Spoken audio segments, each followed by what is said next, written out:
জনাব মুজিবুর রহমান মঞ্জু, আপনার কাছে আসি। আসলে রাজনৈতিক স্থিতিশীলতায় ফিরবে কিনা দেশ?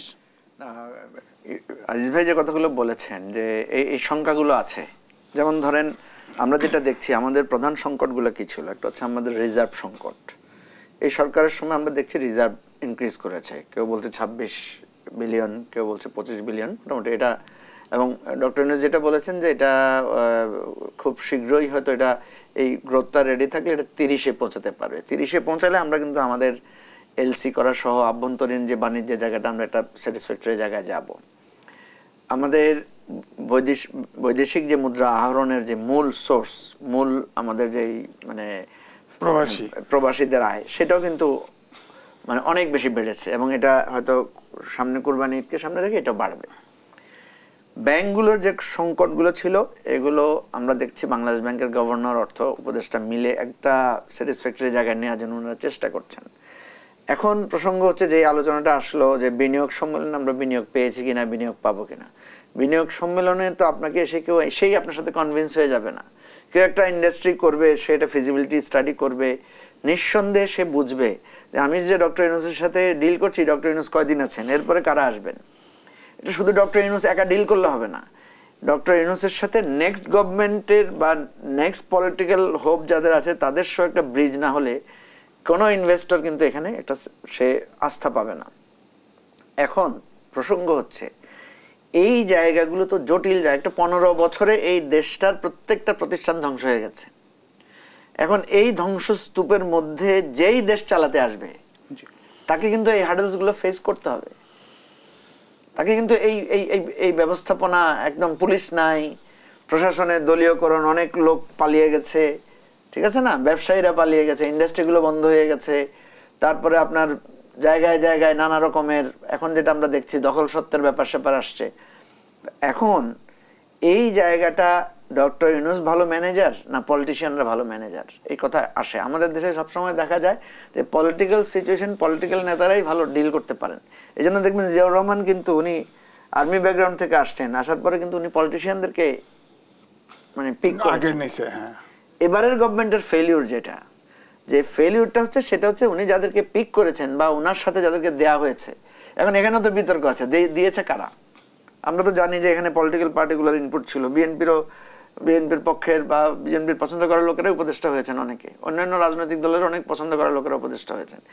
উপদেষ্টা যারা হয়েছেন একেবারে বিনা শর্তে আপনি বলতে পারেন ওনারা সকলেই এই রাষ্ট্র পরিচালনার জন্য বেশিরভাগ লোকে অনভিজ্ঞ, 2-1 জন ছাড়া। এবং এই অনভিজ্ঞতার কারণেও আমাদের কিন্তু কিছুটা অসুবিধা হচ্ছে। এখন ভাই অনভিজ্ঞ হওয়াটা অসুবিধা না, ওনারা কিন্তু সৎ মানুষ সবাই, ওনারা কিন্তু যার যার জায়গায় সবাই খুব প্রমিনেন্ট লোক। কথা হচ্ছে আপনার অনভিজ্ঞতাকে আপনি পূর্ণ করবেন কিভাবে। আমি যখন একটা টেলিভিশন স্টেশন প্রতিষ্ঠা করি তখন তো আমি অভিজ্ঞ লোকদেরকে পিক করি। তো এই জায়গায় সরকারের আমরা যে উইকনেসগুলো দেখতে পাচ্ছি সেটা হচ্ছে ওনারা এত বড় একটা চ্যালেঞ্জ ম্যানেজ করবেন।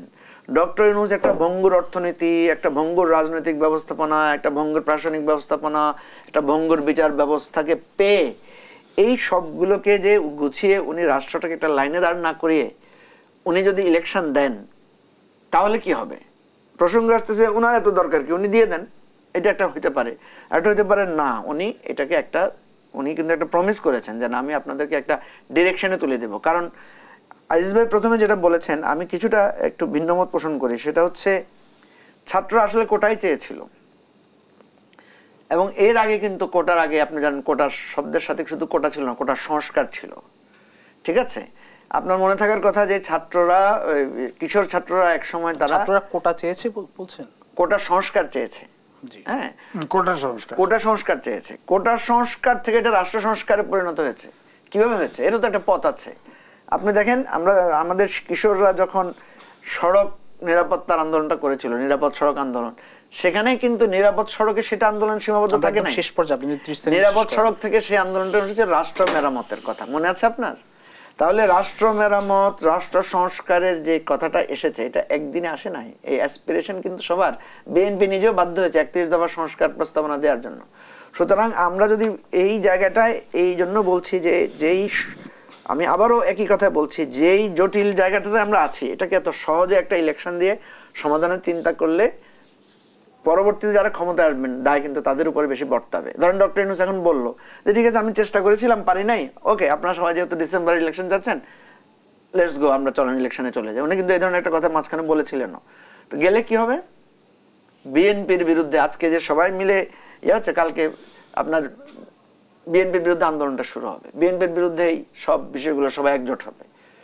তো এই জন্য বলছি যে আমরা স্থিতিশীলতা পাচ্ছি না, কিন্তু আবার নেক্সট টাইমে যখন অস্থিতিশীল তখন কি বিনিয়োগ আসবে? তখন তো বিনিয়োগ আসবে না। সেই জায়গায় বলছি, আবারও বলছি, এরকম একটা ভঙ্গুর এবং জটিল অবস্থার মধ্যে আমাদের একটা সমঝোতায়, তাহলে জোনের ভিতরে নির্বাচন হলে সংস্কার সবকিছুই আমি মনে করি যে সবাই মিলে সংস্কার, বিচার, অর্থনৈতিক স্থিতিশীলতা, বিনিয়োগকারী যারা আছেন তাদের সাথেও বসতে হবে, সবাই মিলে বসে তারপরে আমাদেরকে সেটা ফেব্রুয়ারিতে হোক, জুনে হোক অথবা ডিসেম্বরে হোক, আমরা একটা ট্রান্সফরমেশন অফ দি পাওয়ার ইলেকশনের মাধ্যমে ক্ষমতাটা পরিবর্তন করি, তাহলে দেশটা একটা স্থিতিশীল জায়গায় যাবে, নাহলে এটা ভালো জায়গায় যাবে।